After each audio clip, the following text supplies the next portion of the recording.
Hello and welcome back to another episode of The Real View Show. I know I've been away for a while, but how you doing? How you been? There's a lot going on, a lot to talk about. So let's just get right into it. Okay, so this episode, the main thing we're looking at is the huge picture that has come out starring Kaluuya and Lakeith Stanfield, Judas and the Black Messiah. And as always, guys, there's time codes in the description if you want to jump ahead, skip back, wherever you want to go. Time travel through this episode at your will. Time codes in the description. Let's just go through a bit of news. Okay, so first off, on a serious note, obviously with recent events, what's happened? Stop Asian hate. It's just obviously with the recent killings in the massage parlor. I know it's not movie news or whatever. But this is something that kind of touched me in a personal way, just because I know how difficult it can be, And of course, referring back to the whole Black Lives Matter protests and the killing of George Floyd, this is something that whether you're American, British, black, white, hopefully, whatever, seeing a person killed unjustly, just totally, it was cutting. And I was actually on furlough, I think the week that happened, and the following week had to go back into work, and it was so difficult. I was so in my head about it all. Thankfully the people I work around are really good, but just in this instance, as a person of color, I understand how hurtful attacks like this can be, not just for those immediately involved or for the families of the victims or anything like that, but just in the community, as a person of that ethnicity, you feel devalued, you feel threatened. And since this whole pandemic,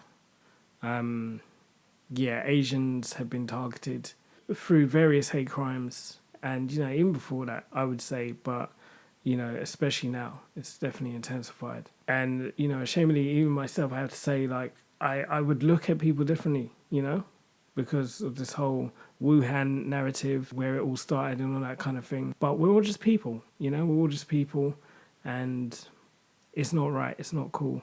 Stop Asian hate, stop hating. The world is crazy enough has gone on that, we need to forget about that, so... Yeah, man, my heart goes out to all the victims and their families and the Asian community in general. Let us move forward in peace and unity and love and support one another. That's the very least we can do. Yeah, man. So, yeah, that's that. Okay, right.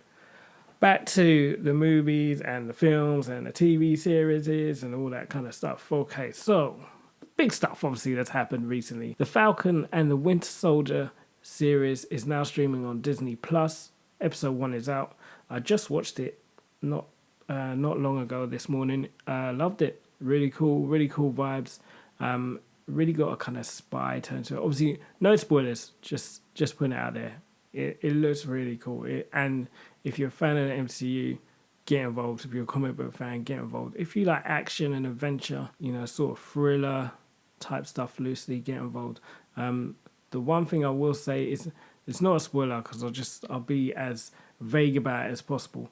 But the opening, like the spectacle of it, gives me very Nolan-esque vibes. Now it's not quite. No one really matches his style, but it's got that very grandeur sort of big.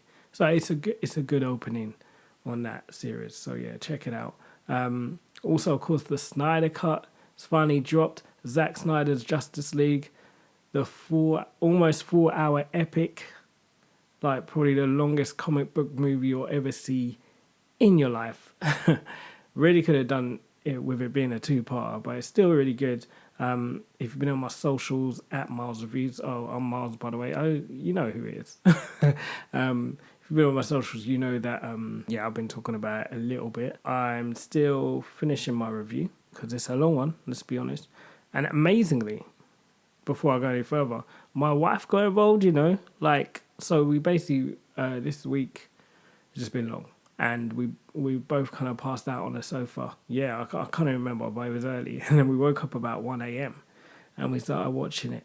You know, I kind of like, I didn't bully her into it, but she was like, oh, well, if I don't let you watch it, I'm going to be mean. And yes, absolutely, you will be, because I've been waiting for this forever. But yeah, we watched it, and she was fully into it. Like, it's really interesting. What I like about it is that because it's fully director's cut, you know, fully sort of, you know, I think in part funded or fully funded by Zack Snyder, and of course brought to life by the people, hashtag Snyder Cut. I can't believe it works. The power of the people. Like, honestly, I think it's a good thing and a bad thing, because I feel like fans are just gonna keep demanding everything, maybe, and maybe not everything needs to be demanded. Like, I don't want to see, I don't know, I don't want to see like the James Cameron extra director's cut of Titanic or Avatar. You know, that's also long enough. I still haven't seen Titanic, if I'm honest, but you know. But I'm just saying. Anyway, yeah. So we checked out. She's fully into it, and yes, she fell asleep quarter way through. I finished it, but then the next day she watched the rest of it, and wow. I'm not going to say too much about it right now. I will cover that more in another episode, and review pending. So, you know, watch out on the socials at Miles Reviews. And yeah, man, it's big. It's big. Obviously, it's big. You know, one thing I will say is that I think we can all agree, justice for Ray Fisher. Cyborg showed up. Very good. All right, moving on. Black Widow movie. So more comic book movie news. The Black Widow movie is currently, so according to Digital Spy, the Disney boss says it's still scheduled for a May theatre release. However, this may be a last-minute decision due to, you know, the pandemonium, everything going on. So it's still flexible. This isn't him now. This is me just speculating. But whether Disney Plus will do like a premium access release, you know, that early release like they did with Mulan and Raya the Last Dragon currently on Disney Plus. Well, we don't know yet. But I feel like it's not out of the question. You know, same as the world is kind of got some time before it opens up properly again. Yeah, I mean, I'm kind of all for it if it does. Obviously, I would ideally love to see this in the cinema, but I would have loved to see, you know, Justice League in the cinema.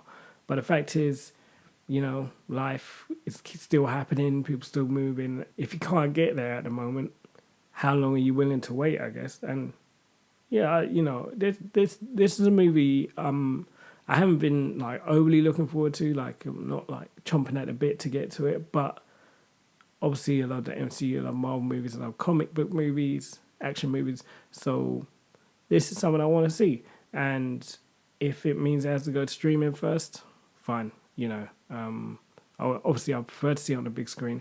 Let me tell you now, 32-inch screen watching the Snyder Cut isn't quite cutting it, but you gotta make do. You know. One day I'll get that big old. One day I'll make a whole cinema room. No one can stop me. Be like a bunker. My wife won't even know it exists. I'm joking. But yeah, one day. So yeah, could go to streaming. Who knows? It's like the flipping James Bond movie. When's that ever coming out? Okay, it's not that bad, but like, you know, we don't know when that's happening. Okay, and yeah, so much to talk about. I've been watching like a lot of stuff recently. Been just finding little pockets of time to finish stuff off, start stuff, and all that kind of thing. And another movie I watched is so obviously it's awards season. A lot of Oscar-nominated movies going all over shop. And you know, shout out to you know, all the black creators and black stars. I believe Soul's been nominated. Judas and the Black Messiah has been nominated for a whole heap of awards, which we'll talk about later. And another one is United States versus Billie Holiday, starring Andra Day. I put up a review for this on my socials as well, and let me tell you, that movie was deep. You know, it was good. Obviously, it would be good. Produced by directed by Lee Daniels. Yeah, really good movie. And Andra Day, no idea she could act, but you know, most of these people are triple threats. You know, they can act, sing, and dance. But yeah, she smacks that right out of the park. My goodness, very good movie. Definitely recommend checking it out. It's a Sky original, which also blew me away. Not necessarily because, you know, I don't believe Sky originals can be good. The last Sky original I watched, in all fairness, and I haven't watched, was Twist, and I didn't finish it. The Oliver Twist one. Bear with me. I think my son is awake now. One moment. I'll be back. Okay, sorry about that. My son did wake up. You believe this guy? He wakes up, he wants breakfast and stuff. Honestly, 4-year-olds, what are they like? It's lucky he's cute. That's all I'm saying. I'll probably have to take him for a bike ride later or something as well, so there could be more interruptions. But anyway, where was I?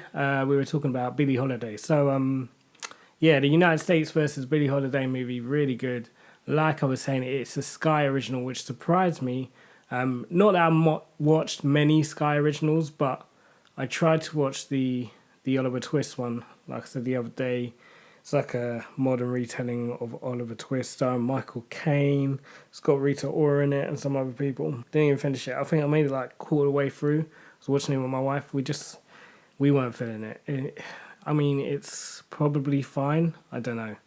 I just couldn't. I was like, nah, not for me. Yeah, so the fact it's Sky original, I know like obviously, Lee Daniels' project, people still working on it outside of Sky, but I just kind of had a feeling that Sky original content wasn't quite there. Like with Netflix, you get, it's hit and miss. Disney Plus, like the production value is usually there, but they're not always stories for me. Amazon original stuff, they're quite decent, for the most part.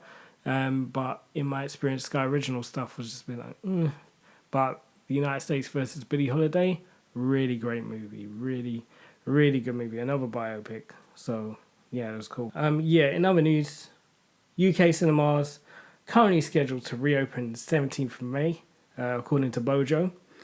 But obviously that could all change. I know there's some plans to open some drive-through or outdoor cinemas, which could be more viable, in my opinion, at the moment. I'll be down to going to a drive-through and outdoor.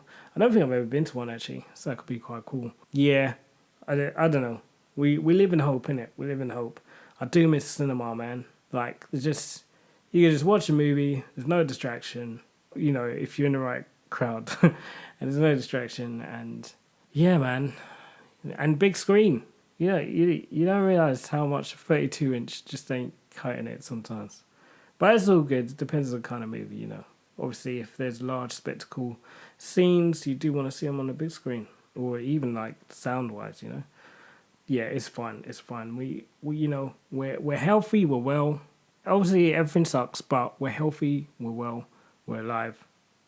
Can't complain.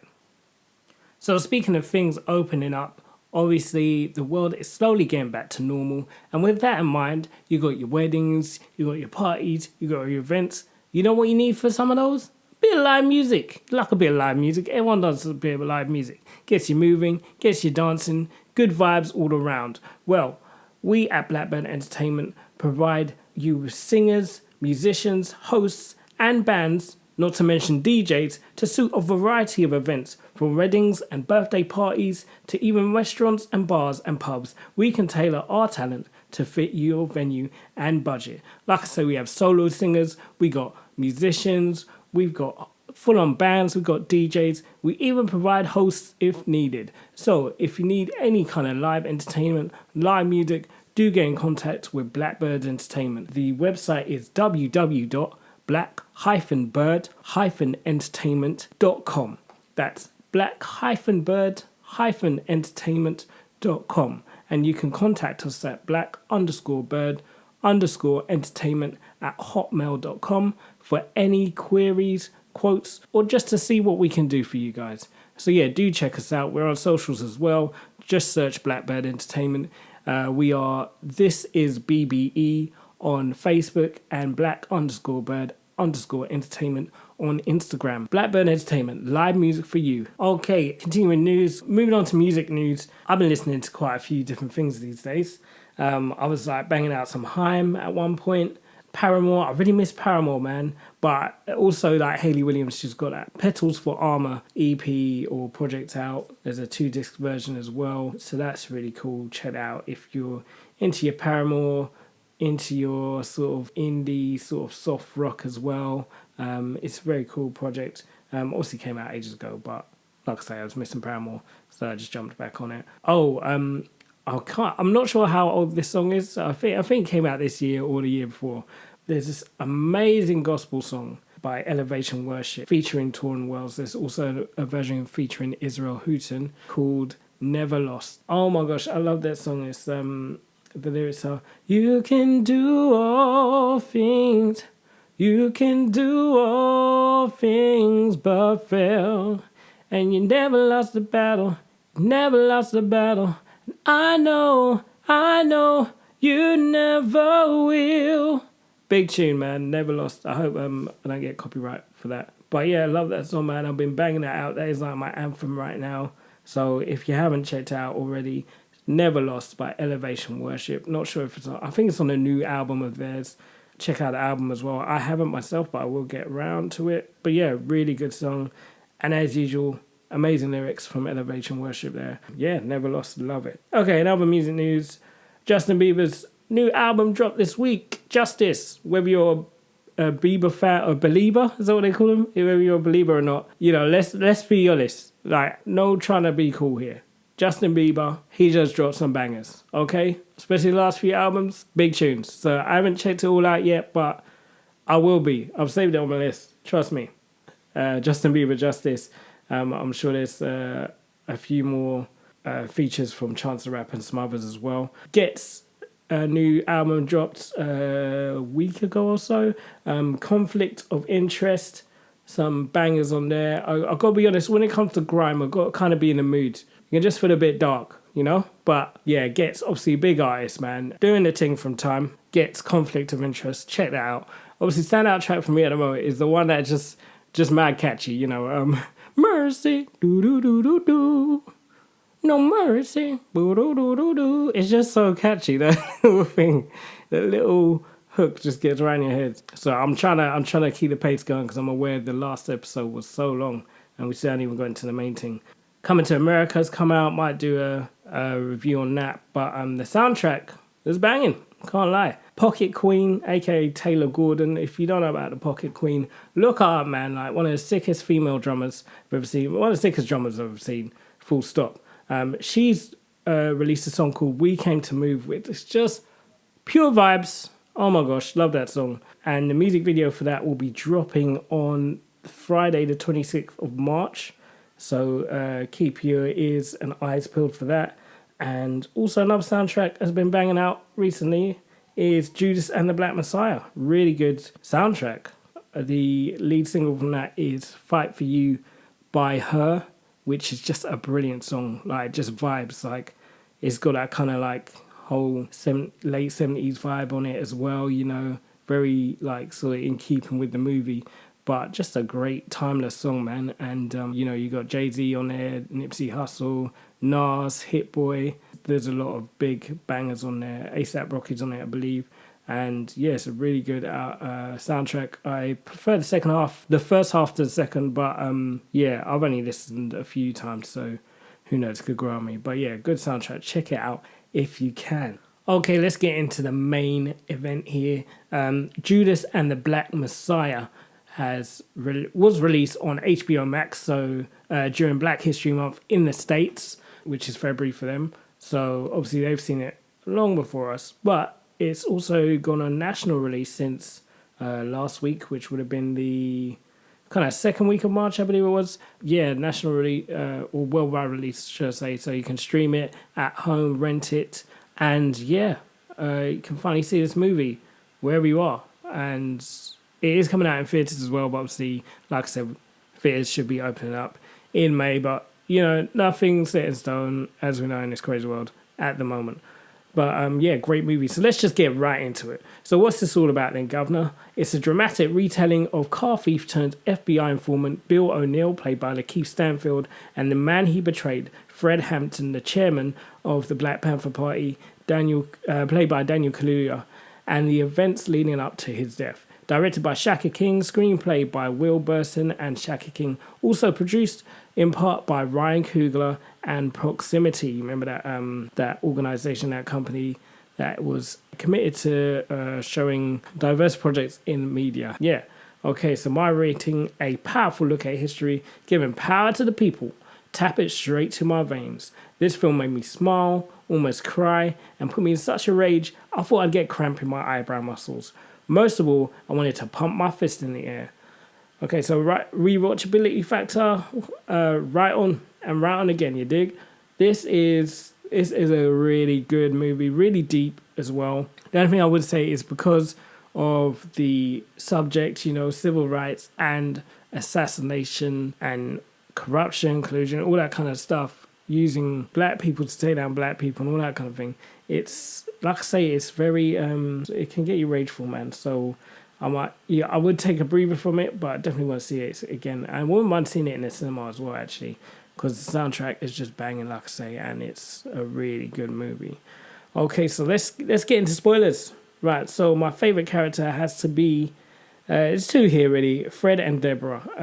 So Fred Hampton, obviously played by Daniel Kaluuya, and Deborah, who would become Fred's partner, played by Dominic Fishback. As a couple, I love them, and individually, I love them. I love Deborah's purity and earnestness for the cause, and Fred, man, what a ledge! All that achieved at 21 years old.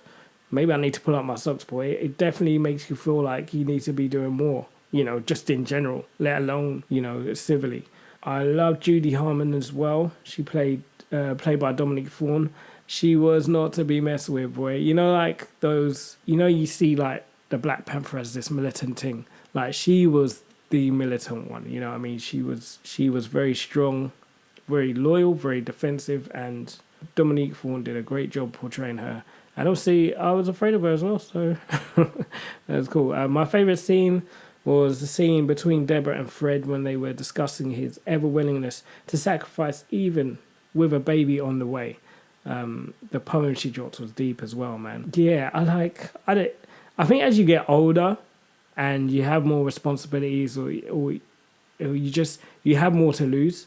So the idea of just the willingness to give up so much of yourself for a cause, I don't know if I'd always be down, if I'm honest. In fact, I know I'm not always down, but just because, life, I got a son, I got a wife, and, my responsibility is to them, as well as the people, but only to some extent, So yeah, that selflessness was amazing, and sometimes just like seemed insane, No, another scene I love was the meeting with the Crowns. So the Crowns were one of the gangs or organizations in that neighborhood. Basically, as the Panthers were setting up, like the amazing thing about Fred Hampton is he had a way of uniting the people, and it was a tense scene, but and it just looked really cool as well. The way everything was shot and the stance, the way Fred was standing, and the rest of the Panthers were surrounding him. It looked cool. If you've seen it, you know what I mean. Also, the Panthers interrupting a young lords meeting to convince them to join forces.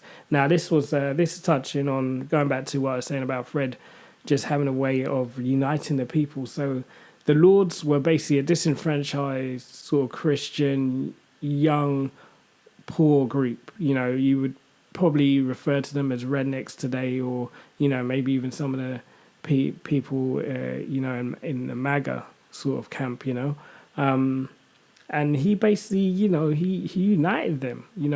It's quite funny to see, because like obviously today it's very polarized. There's a lot of division, especially in the States at the moment, but probably worldwide really. There's a lot of division, but he basically brought them all on common ground.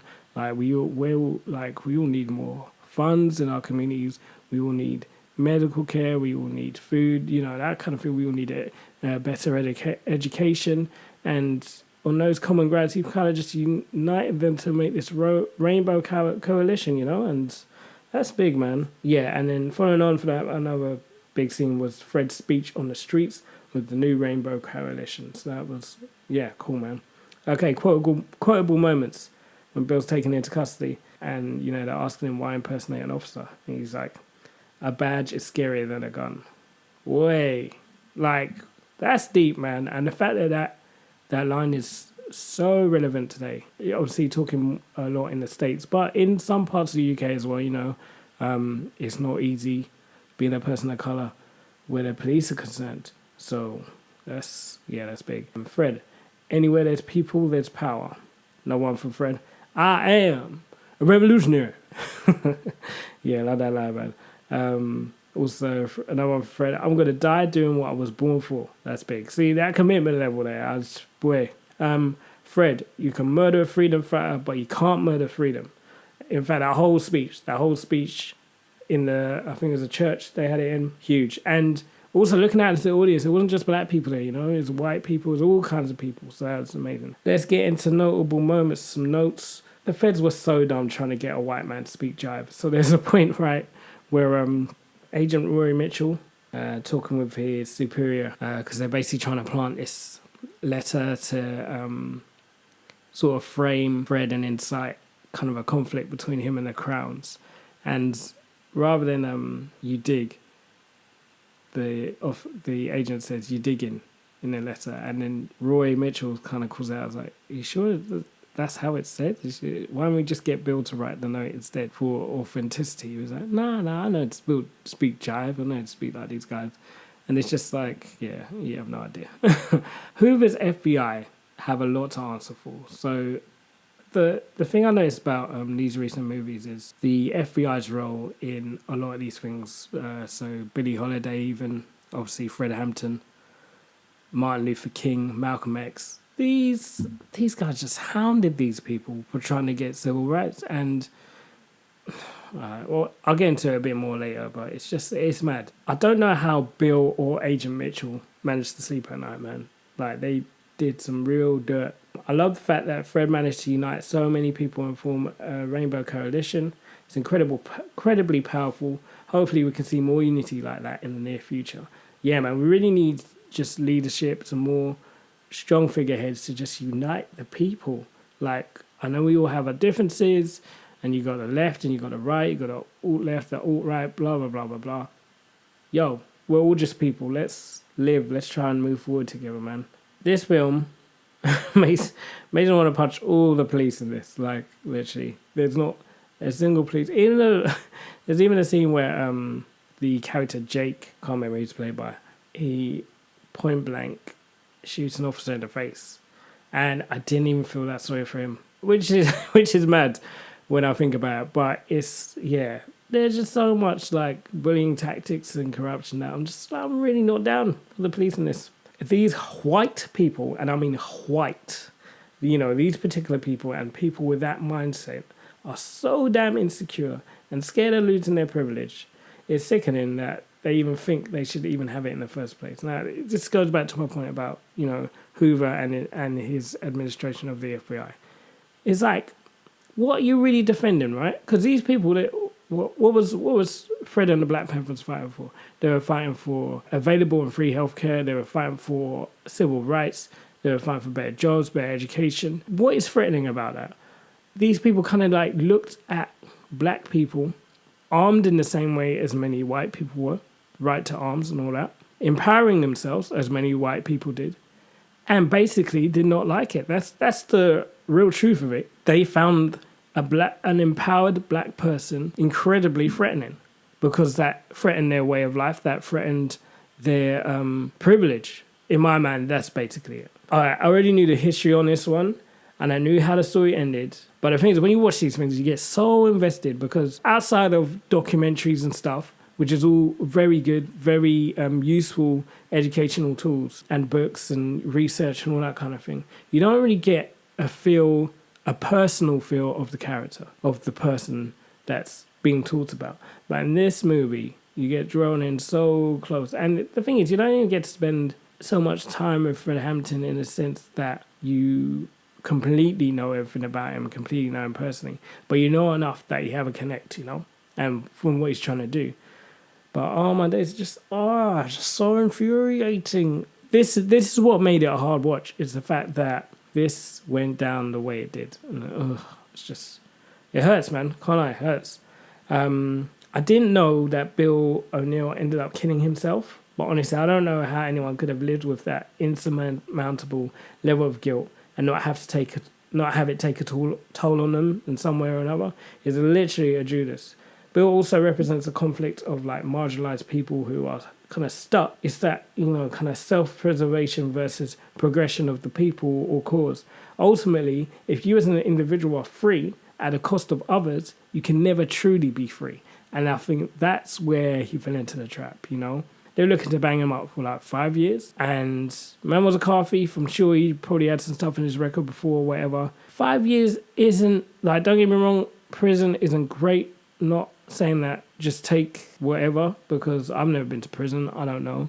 It seems really difficult to get through and can be psychologically damning. And obviously back then, you're probably getting treated real bad as a black person. But then if you're, I don't know, I just don't know basically. But what I'm saying is 5 years isn't even that long a stretch in the grand scheme of things, you know, when Bill started, because he was young. And what he did instead of that, in the short term, he might have been living life, but the conflict as he went, like you could see, the conflict as he went through this process. Oh man, that, and you know, he ended up killing himself, so boy, not worth it, basically. It's an extremely powerful movie that moved me. Had stellar performances. Special shout outs to Dominic Fishback, who played Dr. Johnson. Sorry, she's still dropping bars like she did in Power. Jesse Plemons, who played Roy Mitchell, superbly hateable while still having very human motives or conflict. And this guy, everything I've seen him, he's always like creepy and kind of like evil, you know? Breaking Bad. Even in Game Night, he plays like this cop. Yeah, that is just creepy, you know? He's not actually a bad guy, but he's just so creepy. I think it's because it's them like really fine fair blonde eyebrows, you know? It looks like he got no eyebrows, so you can't really trust him. I don't know. I feel like that's part of it. No eyebrows, mad. Okay, and of course, got a shout out to Lakeith Stanfield, played Bill O'Neill, and Daniel Kaluuya played Fred Hampton. Big acting in the building. Yes, that was a deep movie. Loved it. If you haven't checked it out already, definitely see it. Doesn't matter whether you're black, white, whatever, you know, it's a very relevant movie. It's a very interesting story. That was Judas and the Black Messiah. Now, haven't reviewed that, and obviously, like I say, it's awards season. You got the Oscars, Golden Globes, all that kind of stuff. A lot of big movies getting their props and stuff and representations. Even Rocks is up for a few nominations. Rocks is a great movie if you haven't seen it. It's on Netflix at the moment. Definitely check it out. Check my socials. I'll put my review up. It's up for a few BAFTAs. So with awards season, a lot Oscars, especially, you know, the Academy, historically has not been as diverse as it should be in terms of nominees, winners, and even the people judging on the panels. There's this kind of sense of old, stuffy, white, male representation. I feel like, and again, not taking anything away from these movies that have been nominated and stuff. And also I must say that these days, nominations and representation is remarkably better. There's still some work to do, I believe, but it is definitely better than it has been. But are biopics the new slave movies, basically? Because what I've noticed with Oscar awards and all that kind of thing is that a lot of the movies with people of color are either, you know, historically based or, you know, especially in the past, is a lot of slave movies, yeah, which, you know, people were getting sick of, understandably. People of color were getting sick of. Or like, you know, a lot of movies about civil rights with, you know, a white savior in it, you know, Hidden Figures and Green Book. I haven't seen Green Book yet. I will do one day. But Hidden Figures, I'm sure they're still both great movies, I'm sure. But there's always that element of making white people feel good or putting black people down. And I guess my question is, with biopics now, it seems like obviously there's a natural progression through time because, you know, you're not going to tell the same stories over and over again. But biopics seem to be like the new movies that are allowed to be nominated for awards, you know. And like I say, it has gone much better now. They're not the only movies, but in the large part, most of the awards will go to these biopics, or at least be nominated, you know, to these biopics and stuff. And it's like, what will it take for us to have our own, I don't know, trying to think of some nominee awarded movies, to have our own, like, The Favourite, I Care a Lot, that new movie with Rosamund Pike. You know, just stories that aren't necessarily about historical figures or civil rights, or just, you know, something that you can just vibe to, just something to breathe, or something that isn't always so heavy. Where's Our Gone Girl? Where's Our Girl on the Train or whatever? Or where's those movies where it's just us being us? And don't get me wrong, I know there's movies that are out there, but in terms of the promotion of them on the same level as, say, these movies, is it as big? Are they called out to awards as much? Personally, I don't think so. And in my opinion, the reason we see so much biopics being nominated is, yes, they are great movies, but also they're Oscar baiting. You know, they're award baiting movies as well, just like the old slave movies were, and not even that old, if we're honest.